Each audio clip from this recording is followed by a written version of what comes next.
Well, when you talk about subjects that it's impossible to compress into just 10 examples without pissing people off by leaving out their favourite one, this might just be the pinnacle. Despite the fact that today's WWE stars throw as much shade as two kindergartners fighting over a juice box, you're poopy. Well, you've got duty hair. Well, you're a snivelling little suck-up sellout full of suffering succotash song. Terrible. That's terrible. Despite that, in WWE's heyday, there were zingers flying left, right, and centre. Guys like The Rock, Steve Austin, Chris Jericho, Jerry Lawler could have a 10 list all to themselves, the Rudy Poo, Whisker Biscuit, Punk Jabroni, Candy Ass SOBs. I'm Adam from WhatCulture.com, and here are the 10 best wrestling insults ever. Number 10, Vince McMahon on Shane. The Vinnie Mac Shane feud going into WrestleMania X7 was an absolute fever dream. Drugged mothers, cat fights, stolen companies, women barking like dogs, all the ingredients from McMahon's Sunday, but at the heart of it all was a conflict between father and son fighting to the death, like in Empire Strikes Back, Ang Lee's Hulk, and The Lion King. Yeah, you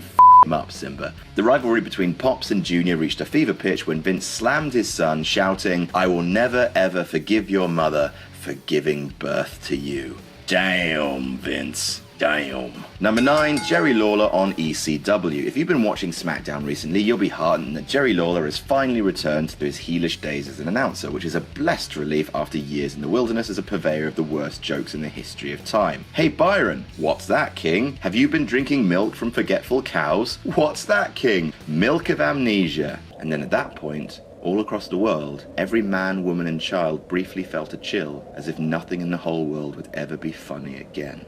Which is all the more annoying considering that the King used to be hilarious when heel, ripping on everyone from Vince McMahon to Bret Hart's parents. One of his most savage feuds, however, came in 1997 when WWF and ECW had a meta feud. King would call them extremely crappy wrestling and once invaded an ECW show, WrestlePalooza, slamming them with the line, "This bingo hall ought to be built out of toilet paper because there's nothing in it but shit." Ouch.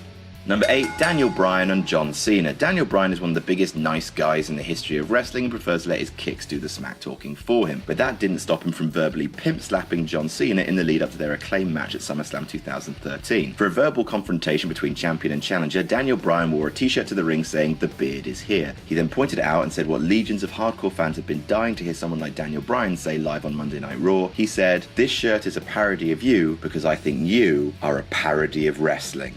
Oh, they don't all have to be funny. This one settled for just being savagely true. Randy Savage. Number 7, AJ Lee on the Bellas. Oh, AJ Lee, you're gone because we wrestling fans don't deserve to have nice things. Stop-start booking prevented her from achieving the CM Punk levels of superstardom of which she was capable, but that didn't stop AJ Lee from aping her partner and dropping a pipe bomb or two. She once lambasted the entire Divas division as a bunch of cheap, interchangeable, expendable, useless women. Hot fire. But her greatest work has to be her takedown of the Bella Twins. It's common knowledge now via Total Divas, that dreadful persistent stain on television, that the Bellas bows are Daniel Bryan and John Cena. With that in mind, AJ dropped the sickest of burns on the Bellas when she said, "Talent is not sexually transmitted." Yow! Funny and true, citizens. Number 6, Chris Jericho on Dean Malenko. Chris Jericho's favourite target for light-hearted hashtag bants was Stephanie McMahon, or to give her full title, filthy, dirty, disgusting, bottom-feeding trash bag hoe.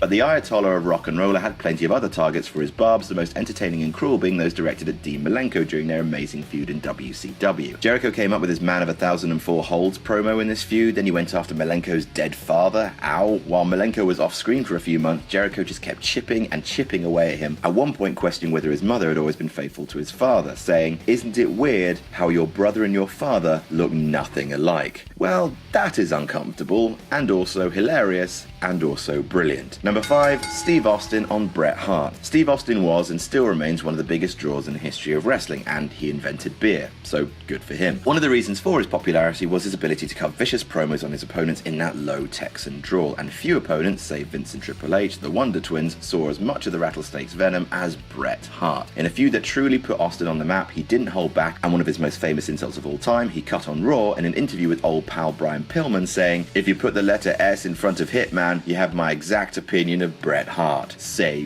what?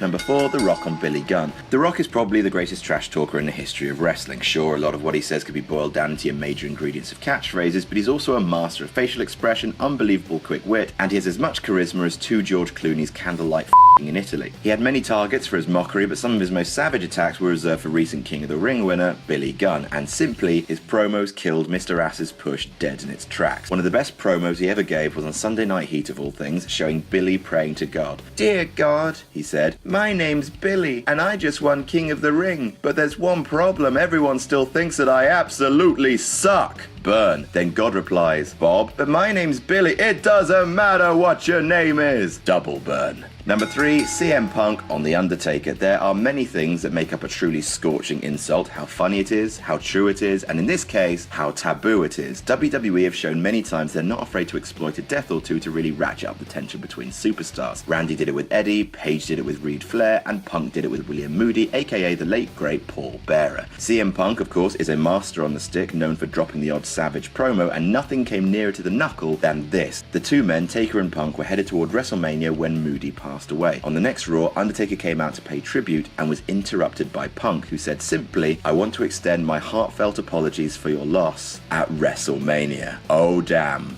Oh double dog damn. Number 2, Paul Heyman on JBL. When talking about masters of the microphone, look no further than the amazing Paulus. He's just the best. He's the best one at saying the words. And at no time did Heyman receive more hero worship than at the WWE ECW One Night Stand pay-per-view in 2005. Yes, I know, shut up, we talk about this pay-per-view all the time. Hey, did you know that JBL beat up the Blue Meanie for real at this event? Waka waka. Anyway, turns out that's not the only thing involving JBL. The big Texas bastard had made a habit of ridiculing Heyman and his time as a promoter, so in the eyes of the world or on ECW, Paulus got his revenge. Towards the end of the show, he took to the ring for a blistering work shoot promo on WWE, running down Edge, Bischoff, and finally Jables. He said, "Since you want to shoot, cowboy, the only reason you were WWE champion for a year is because Triple H didn't want to work Tuesdays." Oh! And number 1, Triple H on Steph. And speaking of Triple H, the man with the schnoz isn't exactly world renowned for having the best promos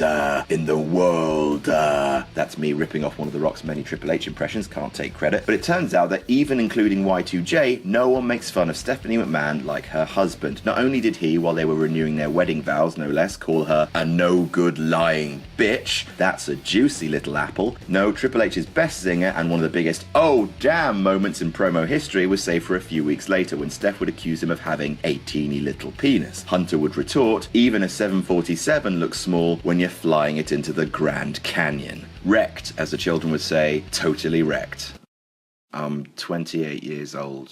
And that's our list. Did we miss any out? Tell us about it in the comments, and don't forget to like, share and subscribe. You can follow me on Twitter here. I'm Adam from WhatCulture.com, and I'll see you soon.